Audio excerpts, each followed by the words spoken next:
Chapter 6, Thermochemistry. Our outline is energy, enthalpy and calorimetry, Hess's law, and enthalpies of formation. Energy is the capacity to do work or produce heat. That's the official definition. We have a sense of energy. How much energy do we have? Are we tired? And so forth. Energy comes as two types. Kinetic energy, which is energy of motion.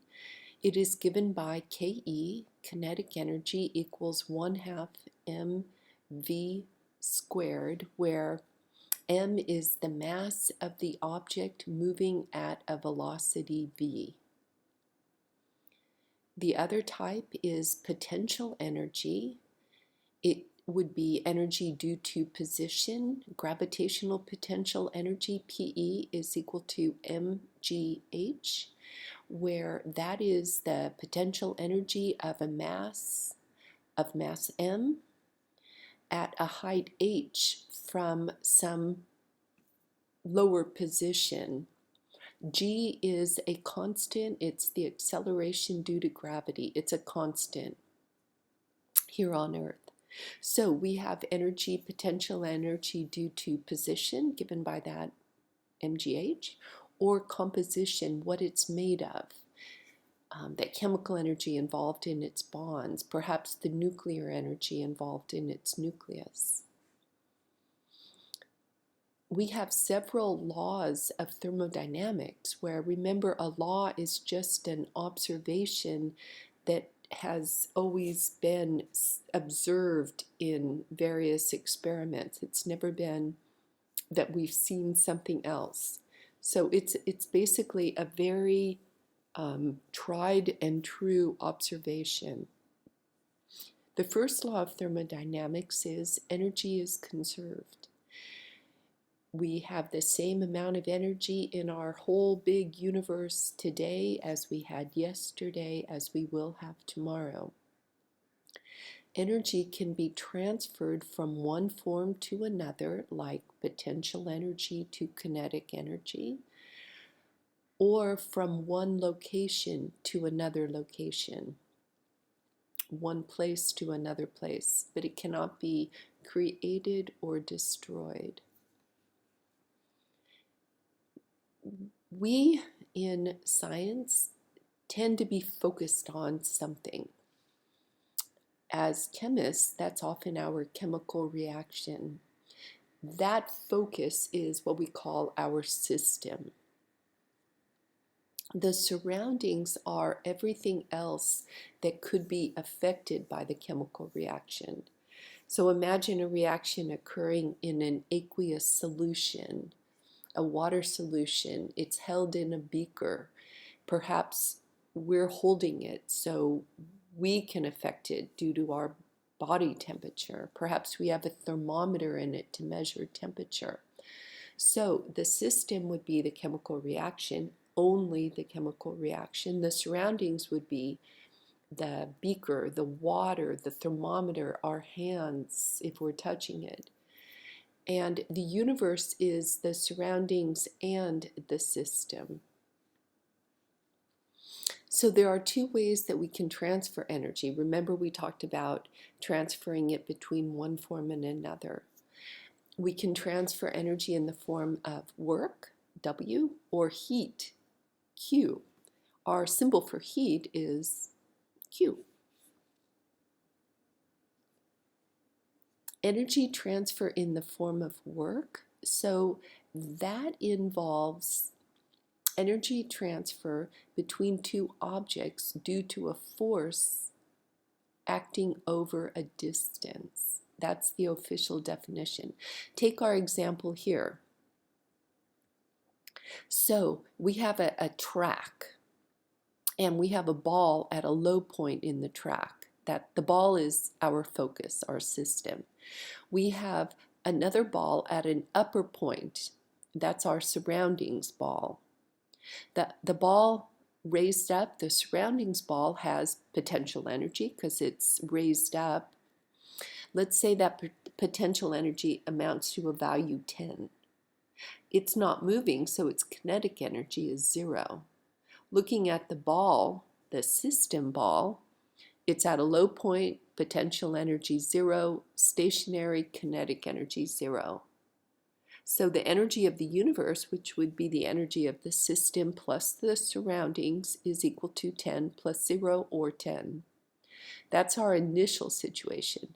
The surroundings ball then goes down and knocks the system ball up. Surroundings ball now stays down at the low position. It's stationary. So potential energy 0, kinetic energy of it is 0. The system now is raised up, so its potential energy, let's say, goes up to 10. Stationary, so its kinetic energy is 0. The energy of the universe in this final stage is system energy 10 plus surroundings energy 0 or 10 as before. Energy is conserved. So if we take E universe final minus E universe initial, we get 0. Energy is conserved. Delta E final minus initial is 0. We could also analyze this by saying the delta E of the universe is delta E of the system plus delta E of the surroundings. So delta E of the system is E final 10 minus E initial 0 or 10. Delta E of the surroundings is final 0 minus initial 10, negative 10. So then we have delta E of the universe calculated this way to be 10 minus 10 or 0. Once again, energy is conserved. So that's one way to transfer energy. The other way is in the form of heat. And heat transfer involves a transfer of energy between two objects due to a temperature difference. So let's say that we have a cold system object. We have a hot system object. Looking at the two, the energy of when they're separated from each other, the energy of the universe is E system plus E surroundings. So we have a low value for the system, let's say a value of 2, a high value for the surroundings, let's say a value of H. E of the universe is 10. We bring them together.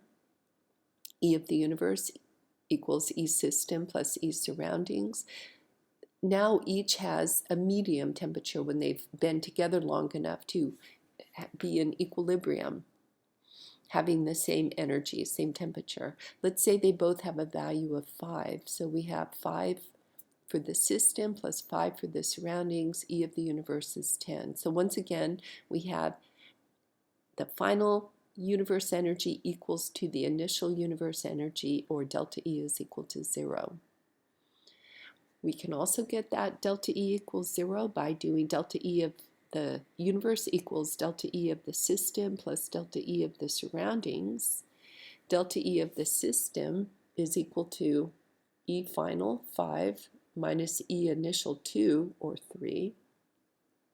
Delta E of the surroundings is final 5 minus initial 8 or negative 3. So we have 3 minus 3 equaling to 0. Energy is conserved. Energy transfer in the form of work or heat, each one depends upon the pathway, how that transfer is made. But regardless, the total energy is constant. Energy, the total energy, does not depend on the pathway, and it is called a state function because of that. It only depends on the initial state and the final state, not on how it got between them. Delta E is equal to E final minus E initial. There are also the same, in fact, two ways to transfer energy between the system and the surroundings. Heat, Q, and work, W. So we have delta E of the system is Q plus W. We have delta E of the system is minus delta E of the surroundings. Whatever energy flows between the system and surroundings has to be the same quantity to the other place, but with the negative sign in front. Here's some examples to try to get more of a feel of this. So we have our system, our focus, we have the surroundings, everything affected by it, and then we have the universe, everything. Delta E of the system is Q plus W. Delta E of the surroundings is minus delta E of the system. So we're going to look at several examples where we have heat transfer away or into, always in units of 10. If it's transferred away, minus 10. If transferred into, positive 10. And we have work going in, work coming out, always coming in units of 5. So going out, -5, coming in, +5. So in our first example, we have heat out of the system and work out of the system. So delta E of the system is Q plus W. We have -10 for Q, -5 for W. Delta E of the system is -15. So it's losing energy. It's losing it to the surroundings. Its value is 15. And the other example is Q coming in, work coming in. So they're both positive. We have 10 plus 5 or 15. It's getting energy from the surroundings. So delta E of the surroundings, which is minus delta E of the system, is -15. Our next example is heat in but work out. So we have 10 minus 5 or 5. So the system is gaining energy again at the expense of the surroundings. So delta E of the surroundings is -5. Our last example is heat out, work in. So we have heat out, -10, work in, +5. We have delta E of the system is -5. So it's overall losing energy to the surroundings, whose energy goes up by 5. All right, now we'll get it into chemistry terms, chemical reaction terms. So as we talked about before, the system is the reaction. In our first example, we have an energy diagram. So we have energy on the y-axis, like time on the x-axis. For the combustion of methane, methane is the main component of natural gas, CH4. It reacts with oxygen to give CO2 and water and heat, Q. Notice Q is a product. It's given off in the reaction. This kind of a reaction that gives off heat energy to the surroundings. Notice the red arrow pointing to the surroundings. Heat is going to the surroundings. It is called an exothermic process. Reactants forming products plus heat, so R yielding P plus Q, that is a very generic notation for an exothermic reaction. The heat is leaving the system. It is negative, a negative quantity. It's going to the surroundings, so the Q of the surroundings is a positive quantity. That's an exothermic reaction, heat going out. It's going to the exterior.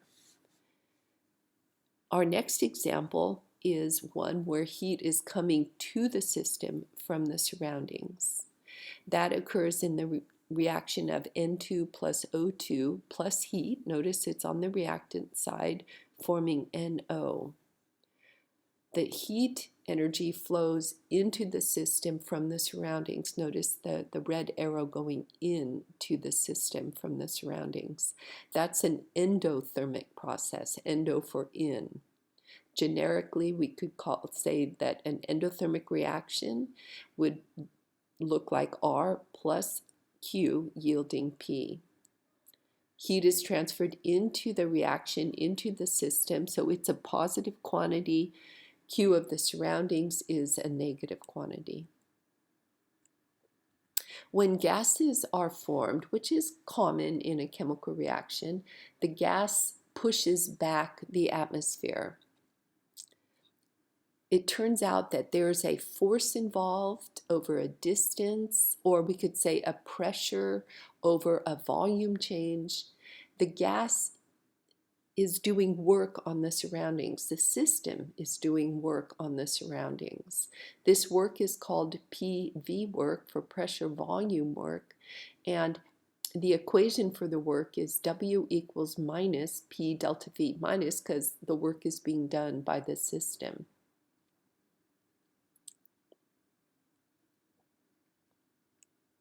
Here's an example. Calculate the work associated with the expansion of a gas, the system, from 25 liters to 50 liters at a constant external pressure of 1.0 atmospheres. Convert the units from liters atmosphere, which is a weird energy unit, to joule, which is our normal energy unit, using 1 liter atmosphere equals 101.3 joules. So you have the final volume, the initial volume, you have the pressure. So find the work and then convert it into joules. Here's another example. In a combustion engine, combustion of gasoline, the system causes a gas to expand and move a piston. So what is the sign of the work? Is work being done by the gas or by the piston? Is work being done on the gas or on the system? Another example, when NH4NO3, the system, the reaction, dissolves in a test tube of water, the outside of the test tube feels cold. The dissolving process is endo or exothermic. The sign of Q of the reaction is positive or negative, and the same for the surroundings. So do those two examples later on. Our next section is enthalpy and calorimetry. Enthalpy is like energy. It's not completely equal to energy, but we can think of it a lot like that. It turns out it's more useful for us to work with enthalpy than it is for us to work with energy. Enthalpy gets us around the work term. The PV work that accompanies a reaction that produces a gas is, the work term is sometimes it's difficult to deal with. What is the volume change, etc. We can very easily work with the heat involved in a reaction. We can calculate with that. We can measure it, as we will see, pretty accurately. So it turns out that it's nice and easy enough to work with heat, but to work with work is a little tougher. So by defining a new quantity called enthalpy, symbolized H, we can get around the work term. The H is equal to E plus PV. It's also a state function. And I give a derivation in going from delta E, introducing the enthalpy, and what we come down to is delta H, which is the enthalpy change, H final minus H initial, or we could say H products minus H reactants. That is equal to the heat involved in a chemical reaction. This is all provided the change in pressure is zero. If a reaction occurs that produces gases, we let the gases out so that there's no buildup of pressure. So what we end up with is delta H of the reaction equals Q of the reaction. We can measure Q of the reaction, so we're all set. So delta H is kind of like delta E, the change in enthalpy. For an exothermic reaction, we have the reactants at a higher enthalpy position. So we see R for reactants up higher on our graph, our enthalpy graph of enthalpy versus time. And then we see heat being given off to the surroundings as the reactants form products. Notice that delta H of the reaction, delta H, is going to be final products minus initial reactants. So HP minus HR, HP is smaller than HR, so we end up with delta H of the reaction for an exothermic reaction equaling to a negative number. It's less than 0. For an endothermic reaction, we have reactants at low enthalpy going to products at higher enthalpy. We have HP minus HR, where HP is greater than HR, so we end up with a positive quantity for an endothermic reaction. So here's an example for us to do. Calculate the amount of heat transferred when 0.35 moles of hydrogen gas reacts with excess oxygen. Our reaction is 2H2 gas plus O2 gas yielding 2H2O gas, where we are given the delta H of the reaction is equal to negative 572 kilojoules. Being negative, we know that that heat is a product. We know it's an exothermic reaction. Now, what that reaction and the corresponding delta H tells us is when 2 moles of H2 react with a mole of oxygen to form 2 moles of water, all in the gas phase, the enthalpy change of that process, so per 2 moles of H2, is equal to this negative 572 kilojoules. Alrighty, so we take our moles of hydrogen gas, 0.35 moles, and we use the enthalpy change as a conversion. We get negative 572 kilojoules per every 2 moles of hydrogen. So when we do the division, we end up with a value of negative 100 kilojoules given off. Here's a problem that I'll have you do on your own. So definitely come back and work on that one. Calorimetry. This is the technique that we use to determine what Q is for a reaction. A calorimeter is an insulated container with a thermometer. So think of it as a styrofoam cup with a styrofoam lid. We have a thermometer to measure initial temperature, final temperature, and in our situation with a calorimeter, the reaction is the system, only the reaction. The calorimeter, the water, the thermometer, all that is part of the surroundings. Well, it turns out that we measure the quantities of the surroundings. We measure the initial and final temperatures and so forth. So we can imagine working with the reaction HCl plus NaOH yielding water plus NaCl plus heat. That's an acid-base reaction. Those give off heat. So they're exothermic reactions. We have Q on the product side. So we measure quantities of the surroundings, and then we use Q of the system equals minus Q of the surroundings.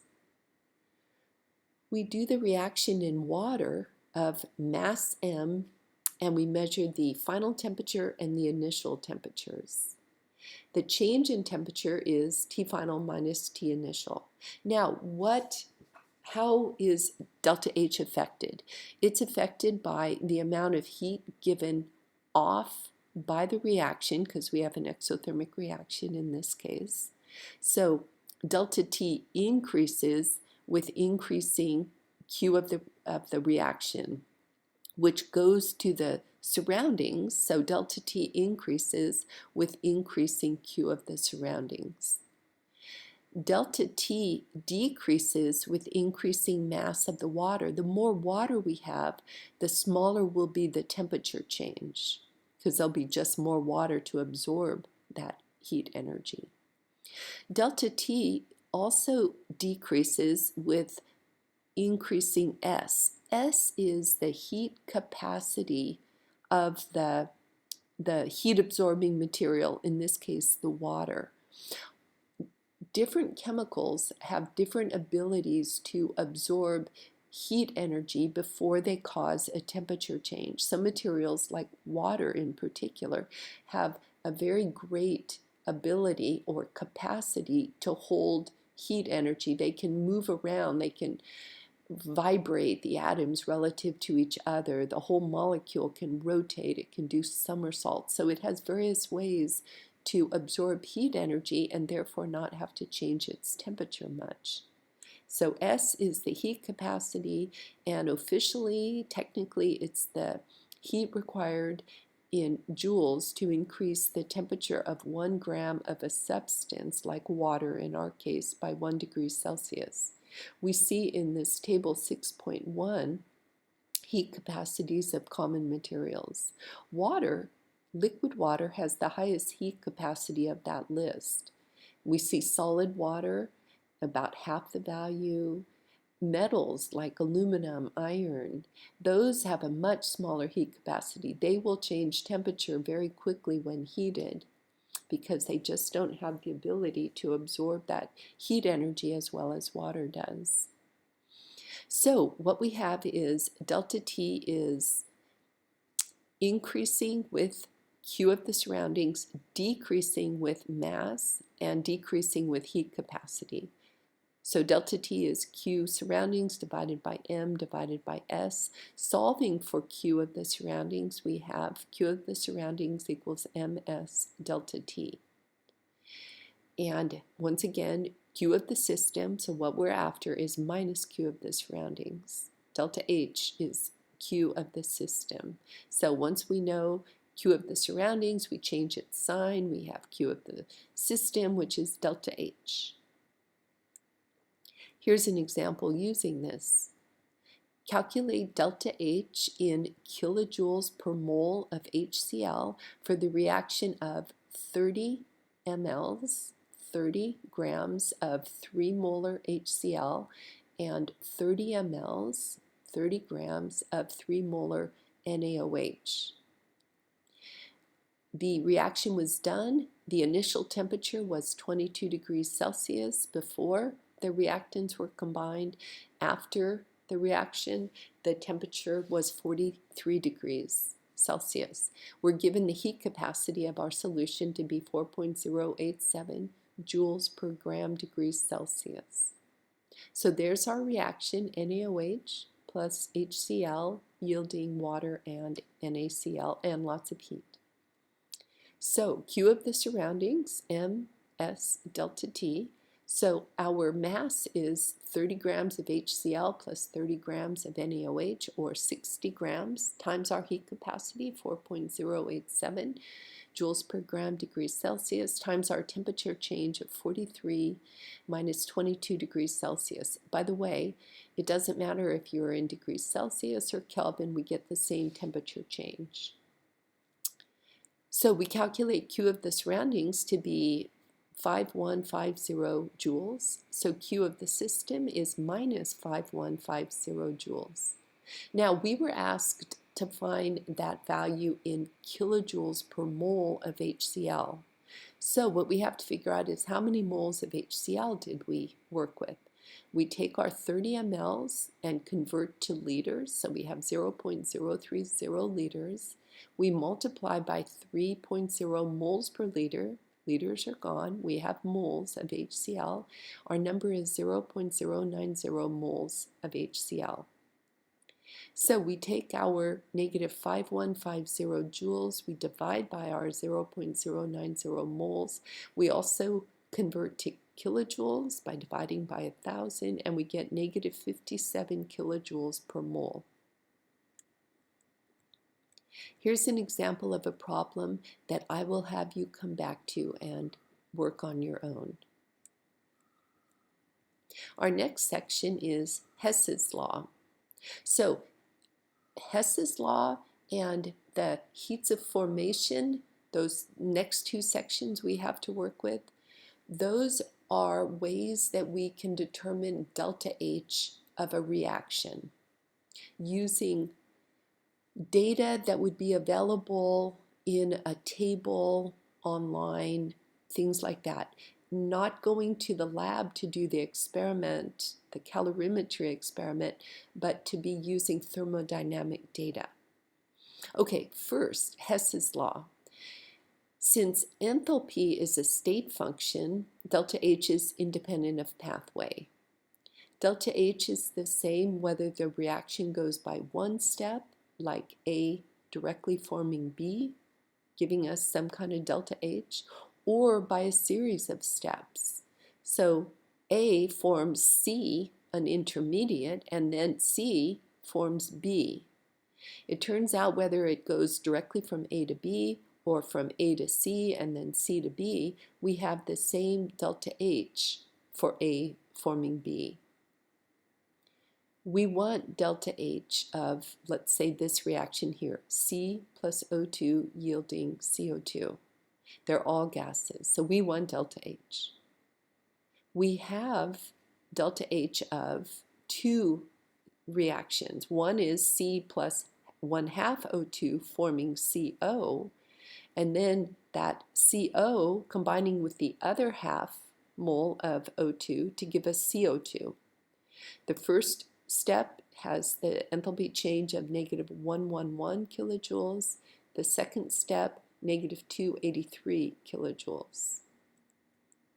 Graphically, we can picture C plus 1/2 O2 going down on this enthalpy versus time energy graph, going down by that negative 111 kilojoules to CO, and then that CO combining with another 1/2 O2 going down by negative 283 kilojoules, finally to our product CO2.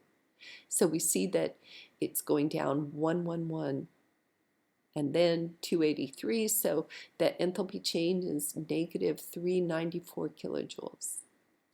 Or we could say, well, we have those two reactions, C plus 1/2 O2 yielding CO, CO plus 1/2 O2 yielding CO2.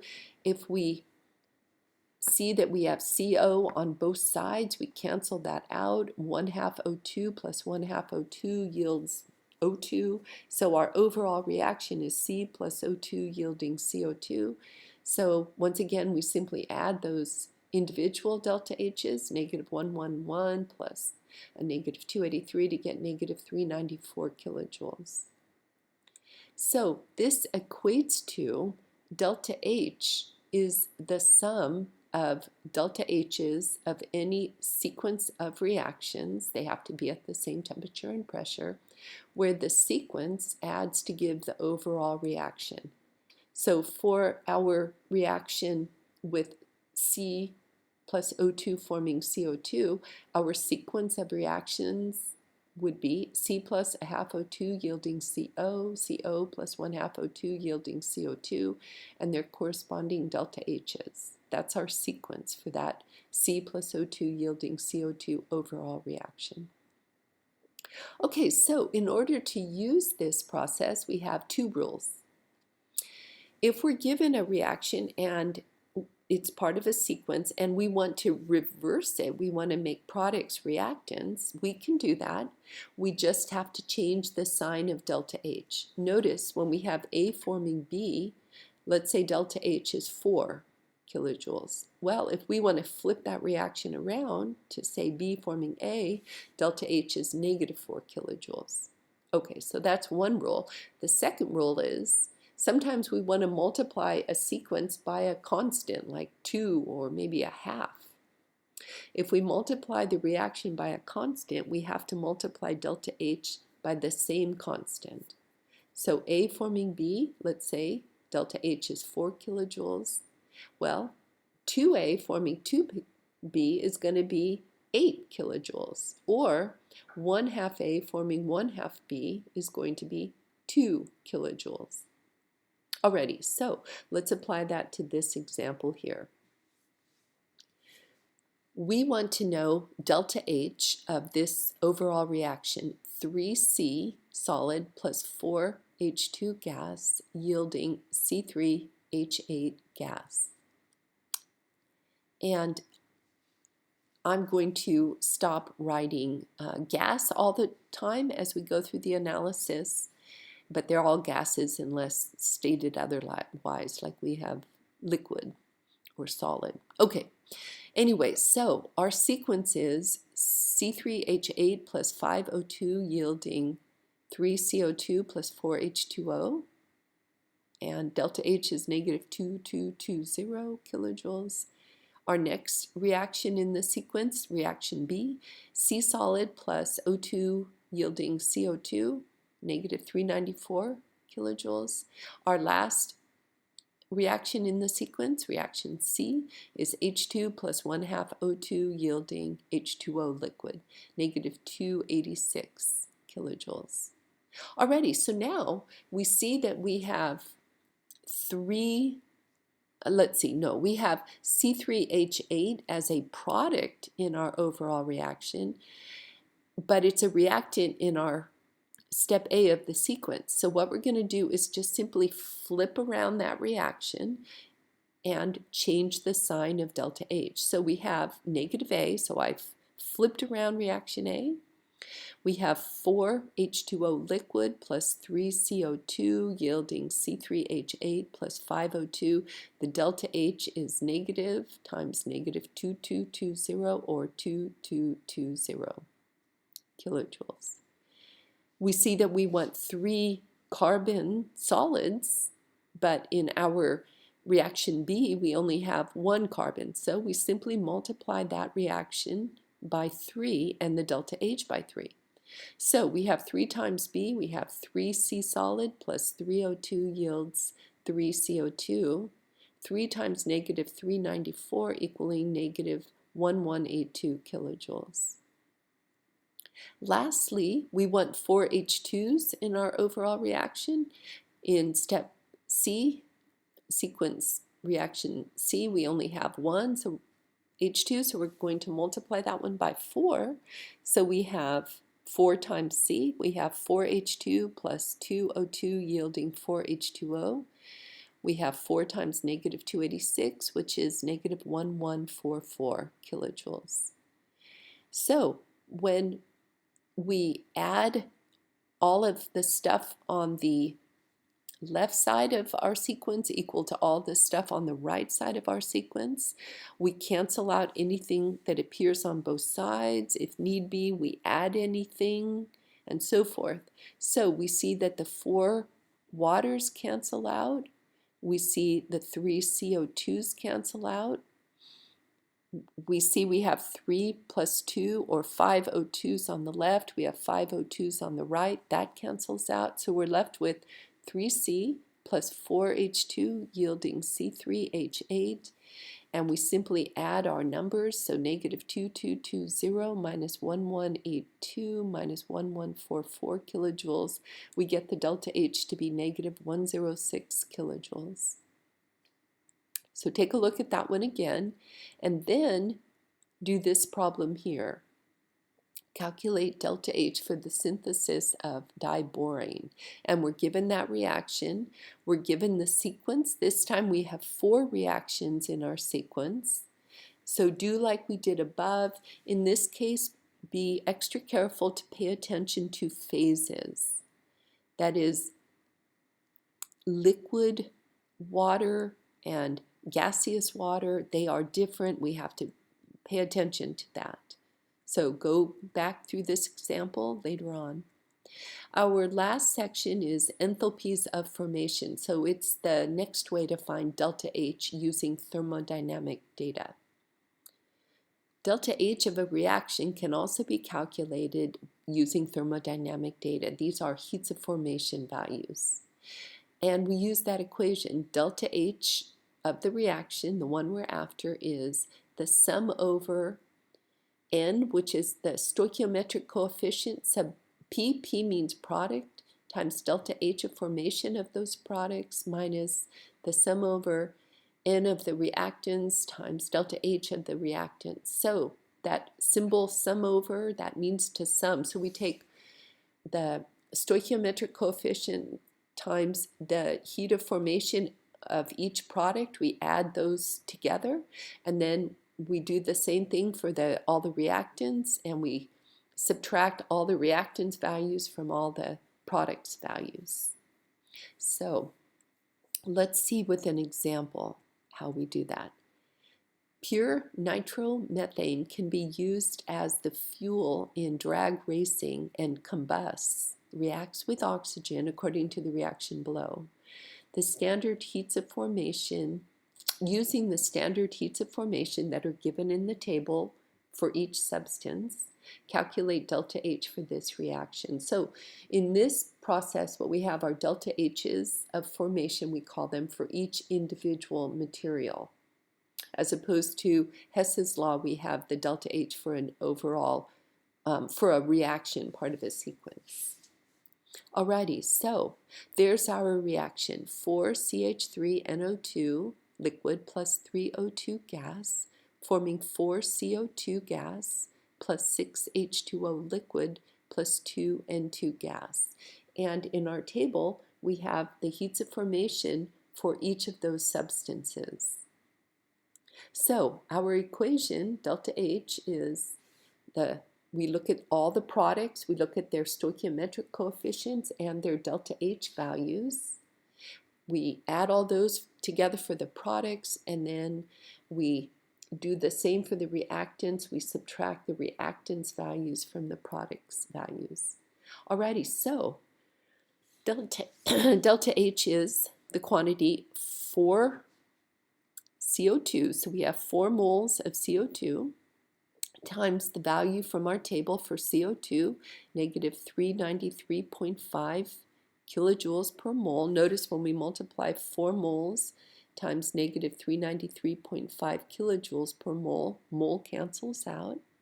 So that's our CO2 plus 6 moles for the water times water's value of negative 285.4 kilojoules per mole, plus 2 for the N2, 2 moles, times its value, which turns out to be 0. Okay, so those are our 3 products. So we close our parentheses, minus, now we have new parentheses because we're at the reactants. So 4 times the value for CH3NO2, that negative 112.6 kilojoules per mole, plus 3 times the value for O2, which is 0. Okay, so those are our 2 reactants, so we close our parentheses. We just are careful in doing all the multiplication and addition, subtraction, and we get delta H is negative 2,838.4 kilojoules, which is a very large value, which is why it's used in racing where fast accelerations are needed. So here's an example for you to look at on your own. Next, we have just the standard enthalpies of formation. So where I got some of the values that I gave to you for this heats of formation are from this table here. So you can go to it to find values. Notice they're alphabetical: aluminum, barium, beryllium, bromine. So just if a compound contains bromine, look in the bromine area and see if you can find its value. After that, of course, we have the answers. So that is it for this chapter, and be sure to look over this video as often as you need to, and just read over the handout by yourself and do the assigned homework problems, etc.